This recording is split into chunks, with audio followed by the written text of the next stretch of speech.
Monsieur Eugène Kandolo, c'est un entrepreneur kino-congolais. Il est écrivain et coach en développement personnel. Sous vos applaudissements, nous allons accueillir Monsieur Eugène Kandolo avec beaucoup de respect, s'il vous plaît. Est-ce qu'on peut maximiser les acclamations? Merci, bonsoir à tous. Bonsoir à tous. Alors, je suis très heureux d'être ici. Avant toute chose, comme vous le voyez très bien, on parle de mindset, mais s'il y en a qui ont vraiment le mindset qu'il faut, ce sont nos frères d'essai.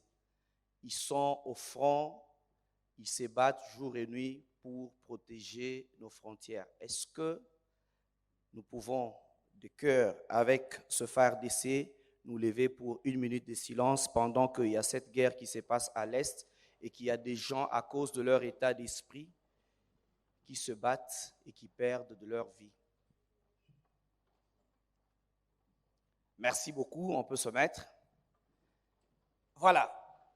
Pour moi, le mindset concordait avec l'idée d'être de mèche avec les phares d'essai. Je suis très heureux d'être ici.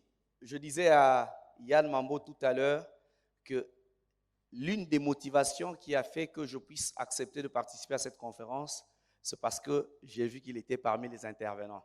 Quel privilège d'être avec une légende comme Yann Mambo.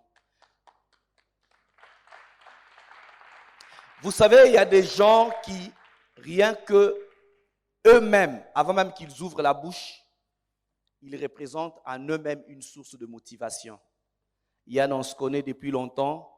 On a travaillé sur plusieurs projets et vous ne pouvez pas imaginer combien je suis challengé par la personne qu'il est.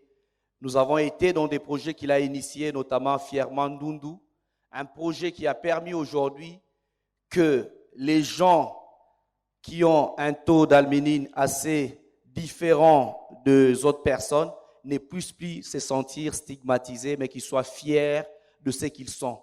Ça, c'est très important. Et parce qu'on parle de la résilience, ce livre, Bâtir sa propre légende, que je tiens ici, tout à l'heure, je vais faire quelque chose. J'ai aussi parlé de Yann Mambo, parce que c'est l'une des réalisations panafricaines qui partent de nos exemples locaux pour parler autrement du développement personnel, parce que de plus en plus, les gens pensent que le développement personnel, ça ne pouvait être que l'apanage de coachs américains et que les meilleures citations, les meilleures pensées, les meilleures théories ne pouvaient pas sortir de l'Afrique. Nous sommes partis puiser au fond de nous-mêmes pour avoir nos propres modèles.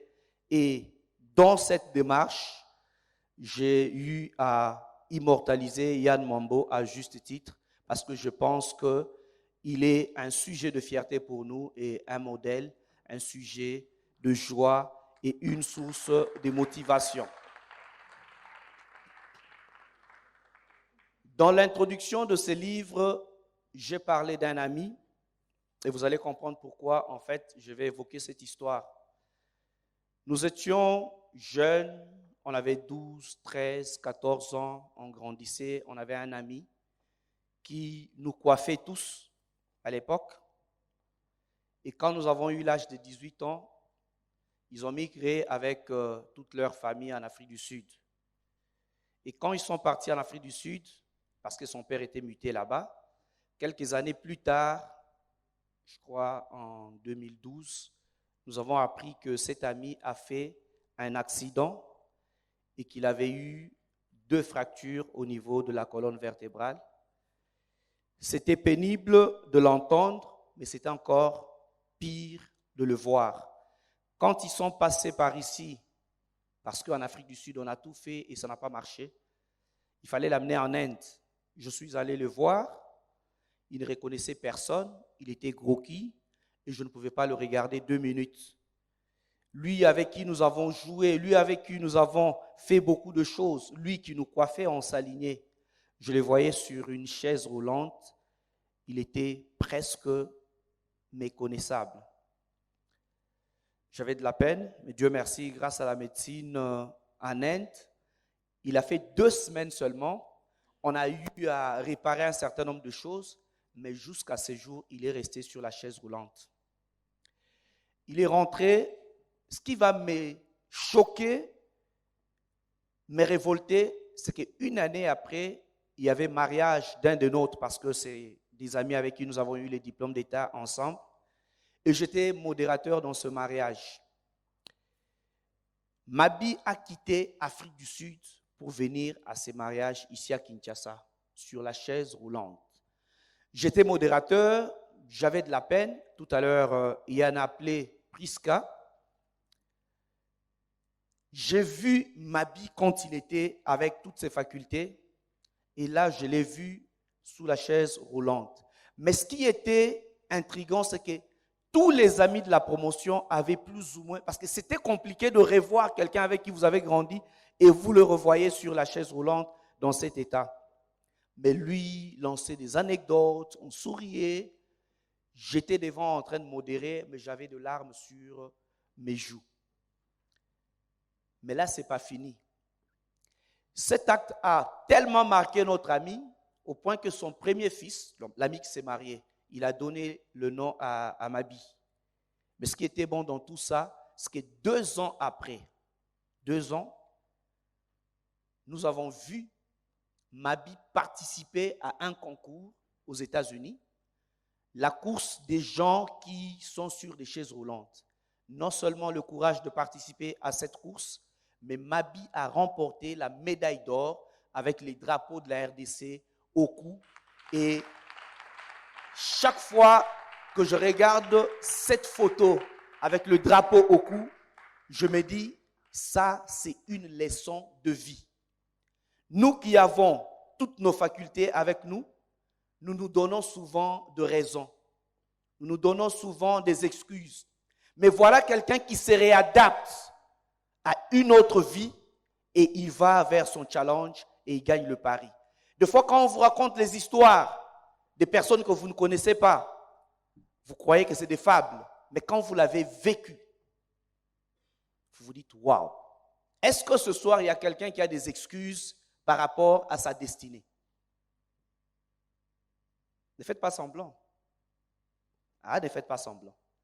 Sinon, je vais vous poser une question. Mais avant d'aller loin, au nom de Mabi, parce que lui, je lui ai rendu hommage dans ses livres, je vais rendre hommage à quelqu'un d'autre. Cette fois-ci, je ne vais pas faire comme Yann Mambo, qui l'a appelé. Je vais offrir mon livre. Je vais vous dire une chose. Ça va faire 2 ans que ce livre est sorti. Et ça, c'est le 4e lot qui vient de l'Afrique du Sud. Ça se termine. On n'a pas encore fait la présentation officielle du livre. Et j'avais dit que je ne donnerais jamais à quelqu'un ce livre gratuitement. Parce que je ne suis pas dans la logique de la gratuité. Je suis coach, je motive les gens, je pousse les gens à être meilleurs. Mais pourquoi je donne ces livres à la personne à qui je vais donner? Il y a 3 mois exactement, le 23 avril, j'avais une grande conférence dans une grande salle de la place. Cette conférence était payante. Il y avait le billet de $10, il y avait le billet de 25 et puis il y avait le billet de $50. Et à cette conférence, avant le jour J, 70% des billets étaient terminés, étaient vendus. Et il y a eu une forte pluie ces jours-là. Et d'autres personnes, malgré le fait qu'ils avaient payé le billet, ne se sont pas présentées à cette conférence. Et parmi ces personnes, il y a bien Priska qui avait payé son billet VIP, mais qui n'a pas eu à se déplacer pour cette conférence. Et depuis, je suis très dérangé dans ma pensée. Et je me disais, si elle a payé son billet, parce qu'à la première édition, je l'avais invitée. Cette édition, je voulais l'inviter, mais elle m'a appelé pour payer le billet. Alors, je t'offre pour la toute première fois ce livre que je n'ai jamais donné à quelqu'un gratuitement pour ma reconnaissance et pour la mentalité de champion que tu as. Donc, merci beaucoup. Alors, je parlais de la mentalité de champion. Il faut bien une mentalité pour gagner dans la vie. Je connais beaucoup de gens qui ont l'habitude de dire, dès qu'ils voient une affiche, est-ce que c'est payant? Vous avez vu Priska? La connaissance, on doit payer le prix pour l'avoir. C'est très important. Tu ne peux pas imaginer dans la vie chercher à faire de grands challenges si tu affectionnes la facilité, si tu affectionnes la gratuité. Et l'intervention de tout à l'heure, parce que il faut bien qu'il y ait assez une méthode, une méthodologie, une façon de faire. J'avais préparé de parler de la psychologie du succès, parce que oui, le succès a une psychologie. Vous savez, je suis coach, je parle avec beaucoup de gens, je passe des moments avec des gens qui me parlent de leur histoire. Deux fois, c'est des histoires terribles. Il y a quelqu'un qui croit que son histoire, c'est la pire histoire du monde. Très dernièrement, j'étais en face d'une jeune dame qui me parlait comment leur père les avait abandonnés avec leur mère et que ça fait 12 ans. Et elle me raconte comment c'est difficile. Elle doit finir l'université afin que sa mère commence à payer l'université pour l'autre petit frère qui vient après elle. Alors, j'ai commencé à lui dire que sur cette terre, il y a tellement d'histoires et moi, j'en entends. Et j'ai profité de l'occasion pour lui parler d'une histoire d'un gars que je connais. Ce gars, le monde l'a mal accueilli. Avant qu'il n'arrive sur terre, ses deux parents étaient déjà en conflit. Et pendant que lui, il était dans la grossesse, la séparation est arrivée. Et quand il vient au monde, le monde ne l'a pas bien accueilli parce que les divorces étaient consommés. Il était appelé à grandir avec, non pas forcément sa mère, mais sa grand-mère. Et vous savez les stigmatisations qu'il y a dans cette ville, dans ce pays. Les enfants monoparentaux d'orientation maternelle ne sont pas toujours considérés à juste titre. Basiba Boko Larabana a bien été, avec toutes les histoires qu'on racontait. Mais ce jeune homme a pu affronter son histoire jour après jour. Et pour la première fois qu'il a vu son père dans la vie, il avait 12 ans. Et c'était carrément un bref aperçu. Parce que son père était parti depuis longtemps. Ils étaient divorcés avec sa mère. Il y a eu des conflits de famille. Et ça, c'est un handicap avec lequel il a grandi. Ce garçon a fait l'école primaire. Ce garçon a vu des challenges au-devant de lui. Et chaque fois, il disait, il avait comme impression que quand il s'est rapproché tout près du but, il avait comme impression que les buts s'éloignaient.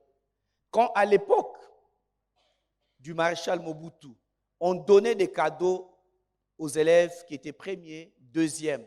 Et lui, en première primaire, il était troisième de la classe. Ça veut dire qu'il n'a pas eu le cadeau. Quand il passe en deuxième, l'année où il passe en deuxième, il est premier de la classe et les cadeaux s'arrêtent. On ne donne plus les cadeaux. Quand il a 15 ans, il veut participer à un concours littéraire. Les critères s'arrêtaient à 14 ans. Quand il a 18 ans et qu'il y a un challenge au-devant de lui, il voit le challenge s'échapper. Et ce garçon, il dit, il avait comme impression qu'il courait derrière le trophée et que les trophées s'éloignaient chaque fois qu'il s'en rapprochait. Mais après plusieurs années, ce garçon est devenu incontournable dans sa vie. Ce garçon inspire beaucoup de gens. Ce garçon a commencé à faire des choses au-delà de ce qu'il avait imaginé. Mais pourquoi il est parvenu à faire ces choses?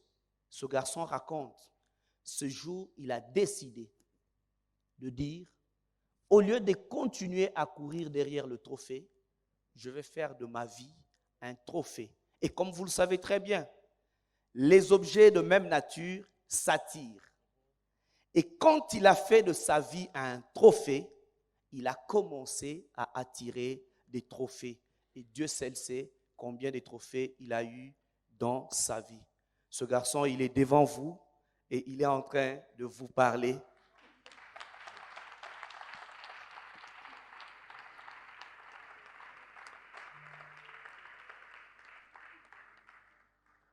Voyez-vous, la vie, c'est une détermination.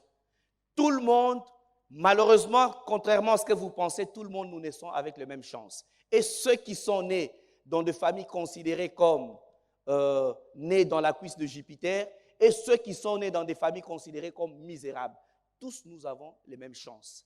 Mais seulement, il y a un problème. Devant nous, il y a deux choses qui sont extérieures à nous. Il y a soit les difficultés, soit les facilités. Et ces deux choses nous empêchent le plus souvent à maximiser et atteindre nos objectifs. Celui qui naît et trouve tout a une tendance à la paresse et à ne rien faire pour maximiser et réussir par lui-même. Celui qui trouve des difficultés, qui naît dans la souffrance, il a une tendance à s'apitoyer sur son sort et à croire que lui, il est venu accompagner les autres. Voilà pourquoi nous avons besoin de la psychologie du succès. La psychologie du succès nous permet de construire notre bonheur à partir de l'intérieur, non pas à partir des facteurs extérieurs. Parce que les facteurs extérieurs sont effectivement extérieurs à nous. Mais ces facteurs jouent un rôle très important et très déterminant. Quand tu es le fils de Bill Gates, tu as comme impression que tu es né juste pour jouir. Et pourtant, il n'y a jamais de trophée pour avoir joui. Il n'y a jamais de trophée juste parce que tu manges, parce que tu bois. Pour que tu puisses avoir un trophée, tu dois parvenir à bâtir ta propre légende. À non pas bénéficier de la légende de ton grand frère, la légende de ton père ou la légende de quelqu'un d'autre. Tu dois parvenir à bâtir ta propre légende. Et c'est pour cela que j'ai dit tout à l'heure que nous avons les chances égales. Vous ne pouvez pas imaginer la souffrance qu'ont ceux qui ont les noms d'eux. Parce que vous pensez qu'avoir le nom d'eux, c'est un avantage. Combien de fois on n'a pas stigmatisé les gens? Ah, lui, il fait ça parce qu'il a le nom d'eux. Mais demandez au fils de Martin Luther King, demandez au fils de Lumumba combien ils souffrent. Parce que tout ce qu'ils font, c'est mesuré par rapport à la hauteur de la légende de leur père. Et quand tu n'as pas la capacité d'atteindre cette légende, tu vois comment la vie te brise. Tout le monde a la même chance. Mais c'est à nous de comprendre, à partir du fond de nous, comment nous devons construire ça. Et pour développer la psychologie du succès, à partir de l'intérieur, nous devons faire une chose.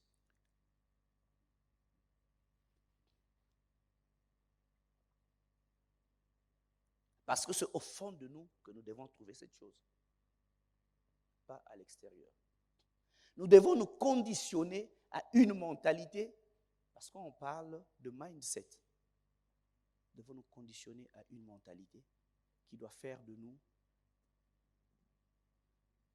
des gens qui sont appelés à réussir.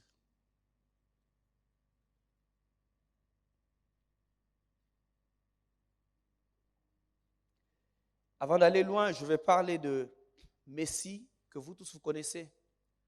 Il a grandi, il est né avec une malformation de croissance. Mais imaginez que Messi, avec le problème de croissance, il est parvenu à être aujourd'hui le top of. Le GOAT, c'est lui. The greatest of all time. C'est Messi. 7 ballons d'or, né avec une croissance. On est dans un pays où on nous parle souvent de violence. C'est très bien de dénoncer, c'est très bien de mettre ça en exergue pour que ceux qui font ça arrêtent. Mais on ne va pas passer toute la nuit à parler de nos faiblesses. Qui connaît ici Oprah Winfrey? Levez bien la main. Bon, quelques personnes connaissent Oprah Winfrey. Cette femme est noire américaine, patronne des médias, impératrice aujourd'hui. Mais cette femme a été violée 2 fois, à 11 ans et à 13 ans, et par un membre de la famille. À 18 ans, elle a gagné le concours de l'art oratoire. Et plus tard, elle a animé une émission à la télévision. Mais avant d'animer cette émission, elle a été rejetée à un casting. Stigmatisation.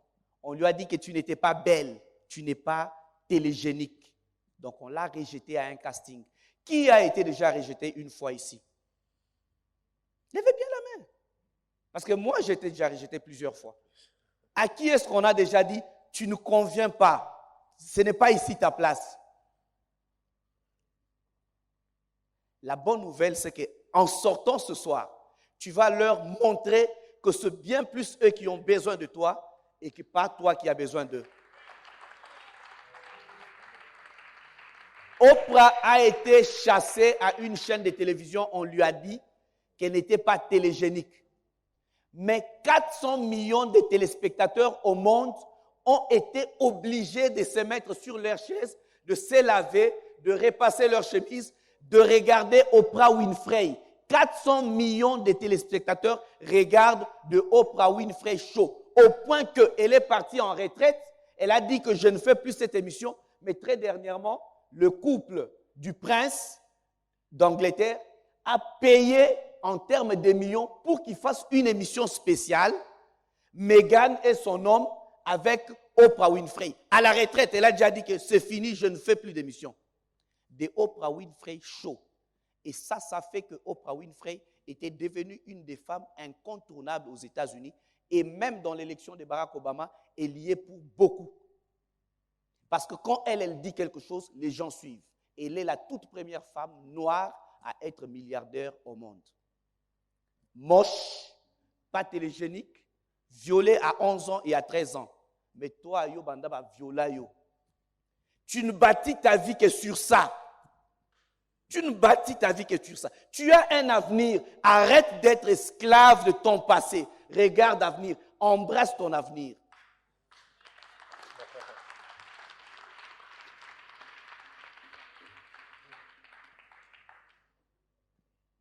Non télégénique, mais suivi par 400 millions de téléspectateurs à travers le monde. Et ce monde que vous voyez, derrière chaque visage ici, assis, il y a des histoires à raconter. Mais je ne voulais pas que ces histoires restent des histoires inachevées. Je voudrais qu'à partir de ce soir, ces histoires puissent avoir de l'accélération parce que vous avez des belles histoires à raconter, vous avez des légendes à bâtir. Et pour bâtir cela, il faudrait une synchronisation intérieure. Vous dire que votre bonheur ne dépend pas d'abord du regard de gens, c'est d'abord vous-même. Ce que vous vous dites à vous-même. Apprenez à vous parler. Et dans la psychologie du succès, il y a une chose importante pour laquelle nous devons avoir beaucoup d'attention. Apprenez à apprécier vos petits succès que vous faites. C'est très important. Apprenez à apprécier vos petits succès. En attendant que les Grammy Awards arrivent, appréciez Billy Awards. Apprenez à apprécier de petites victoires que vous faites.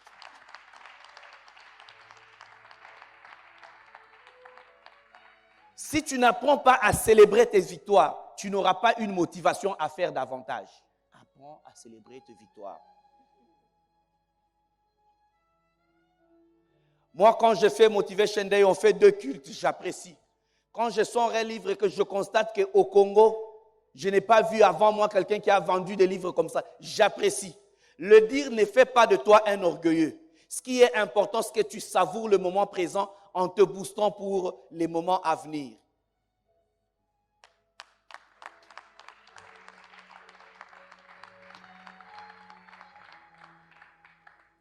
Mais dans l'appréciation, il y a autre chose que vous devez apprécier.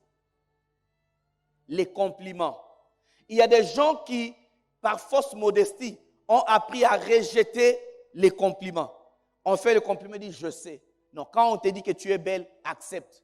Quand on te dit que tu sais préparer, accepte. Il faut apprendre à jouir des compliments que nous donnons. Parce que les compliments sont des sources de motivation. Parce que la psychologie intérieure n'a qu'un seul objectif. Je l'étais en train de dire en introduisant. Peut-être que vous pensez que j'ai oublié. Non, j'ai dit qu'il y a une seule chose. La psychologie intérieure construit notre confiance en nous-mêmes.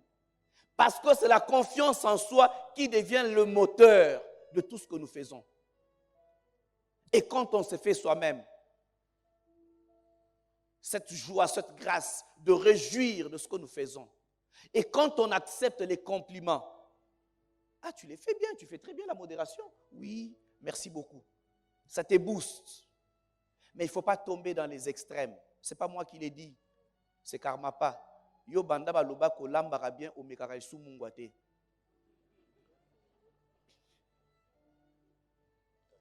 Donc, quand on te fait les compliments, c'est pour que tu puisses t'améliorer. Non pas pour que tu puisses dire, ah, écoute, voici Baloba. Tu commences à faire n'importe quoi, on va te zapper. Mais, sachez une chose, les compliments ne viennent pas chaque jour. Et de nos jours, les compliments se font rares. Mukambilo a fait ce que les autres n'avaient pas fait avant lui. Qu'est-ce qu'il a fait? Les compliments se font rares par mauvaise foi, par méchanceté, par petitesse d'esprit. Surtout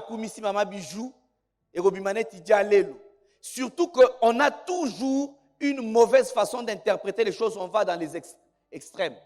Les gens commencent à se faire avares des compliments. Mais quelqu'un a réussi à apprécier sa réussite. Les compliments sont devenus rares. Et les gens ne veulent plus faire des compliments. Maintenant, parce que les gens ne veulent plus faire des compliments, vous avez le devoir de vous faire vous-même des compliments. Je ne suis pas venu prêcher ici, mais il y a un gars dans la Bible, il s'appelle David. Il se réveille le matin, il se regarde dans le miroir, il dit, je bénis Dieu du fait qu'il m'a fait un être merveilleux. Apprenez à vous apprécier. Apprenez à vous auto-congratulation.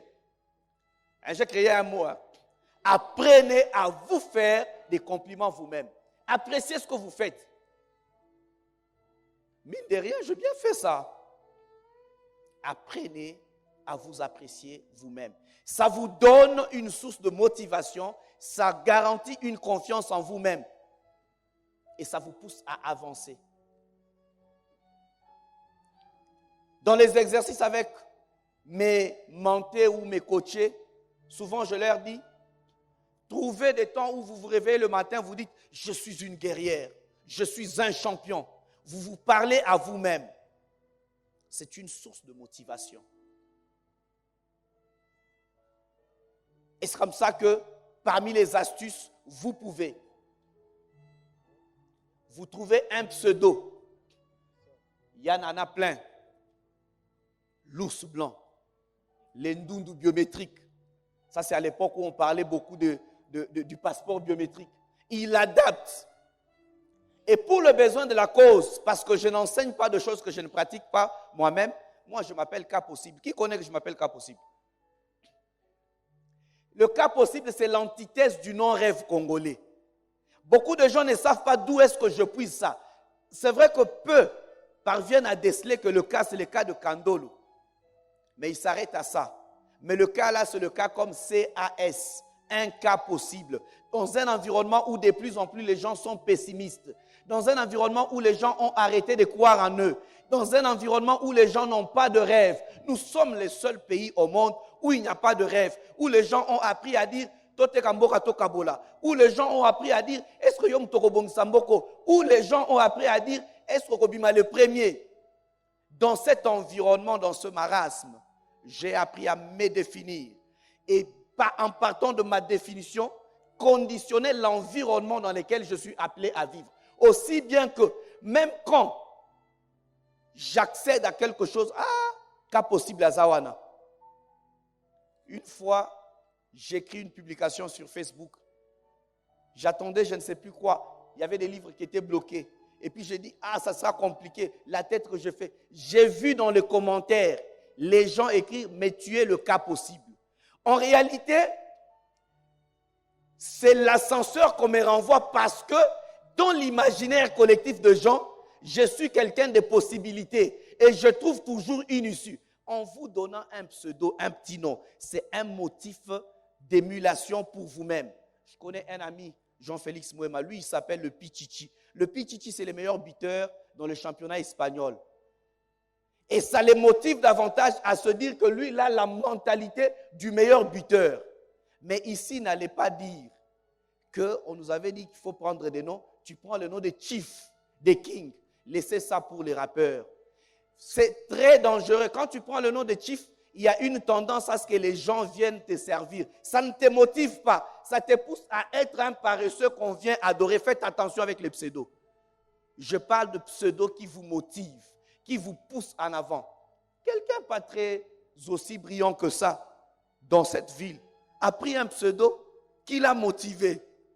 Il s'appelait les hauts sommets, jusqu'à ce qu'il est devenu le haut sommet de la province capitale de Kinshasa. En fait, les pseudos, vous pouvez les négliger, mais vous ne pouvez pas imaginer l'effet psychologique que cela porte. C'est très important. Apprenez à bâtir votre propre mindset et vous verrez que ça marche et ça marche à coup sûr. On pouvait y passer toute la nuit ici. Mais je vais terminer parce qu'on me fait ces fameux signaux. Si ce n'est pas le modérateur qui t'amène un bout de papier avec, il reste 5 minutes. Même quand tu n'as pas vu, tu sais déjà que ces bouts de papier-là, on parle. Et ici, il y a un réalisateur, un professionnel, parce que l'organisateur de cette conférence, je salue Dan Mouchia, c'est un réalisateur, c'est quelqu'un qui fait des choses merveilleuses. Voilà pourquoi dès qu'il m'a dit, est-ce que tu peux participer à la conférence? Je dis, pourquoi pas? Et puis il m'a dit qu'il y avait Yann Mambo. À l'époque, je n'avais pas encore croisé Madame Bijou, que j'ai croisée il y a 2 jours sur le plateau, une merveilleuse femme. Je l'ai croisée et elle a directement acheté mon livre. Est-ce qu'on peut applaudir pour Madame Bijou? Elle m'a dit, quelle intrigue sur le titre. Bâtir sa propre légende n'est pas une légende. Comment un Congolais peut écrire comme ça? Les titres m'intriguent, je dois acheter ce livre. Est-ce que je peux prendre celui que vous avez? Je n'ai pas de problème. J'ai quelques exemplaires dans la voiture. Prenez celui-ci, je vais aller récupérer un autre. Et puis elle a acheté le livre, je lui ai fait la dédicace sur place. J'étais en train de dire que j'étais en train de finir pour ne pas abuser avec Dan. Vous ne pouvez pas imaginer l'effet d'une petite motivation venue de vous-même ou de quelqu'un d'autre. En 2012, je suis dans une salle au 9e niveau de l'immeuble Crown Tower sur Batete là. 2 mois avant, j'ai dit à 2 amis, j'ai dit, mais cet immeuble est fini. À l'époque, j'habitais sur Batete là. Je vois des gens commencer à occuper les bureaux. Mais moi, je dois aussi avoir des bureaux là-bas. Je disais à Fabrice Ouannette. Un autre gars est venu me voir, je lui ai dit presque la même chose. Mais ce que je ne savais pas, c'est que 2 mois plus tard, une multinationale camerounaise qui opère dans la communication et marketing et qui gère la communication et marketing des MoneyGram en Afrique centrale ferait appel à moi et leur bureau serait dans cette salle. Et quand je me retrouve dans le 9e niveau de l'immeuble pour le jour du test, je vois qu'il y avait beaucoup de gens. J'écris à une amie. Je lui dis, moi je croyais que c'était juste une prise de contact. Je suis venu pour un test, mais je vois des gens qui m'intimident. Elle me fait un simple texto. Elle m'écrit en me disant, ces gens-là, je ne les connais pas, mais toi, je te connais, tu es le cas possible.